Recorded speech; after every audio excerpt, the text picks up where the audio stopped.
नमस्कार आसतु आज जी किचन को कौन चलती देखा। आज मुझे सका बिरी चाउल टी बतरे देकी रखी आउ बाटी देली बतरी गला बाटी देकी से 2-3 घंटा छाड़देली। तापर 2 चामच पकईदेली इनो आउ गोटे चामच तेल सागर स्वाद अनुसार लुण पकईदी भल भाव में फेंटी देकी छाड़ी देती।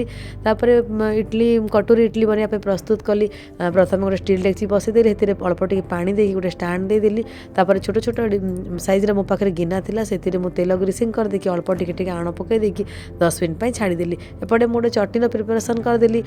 टमाटो चना डाली गोटे मिक्सचर थिला सेटा रसुण कंचा लंका धनिया पत्र देकी गोटे चटनी प्रिपरेसन करदेली। गोटे भाजीदेवे और चटनी बनईदेवे।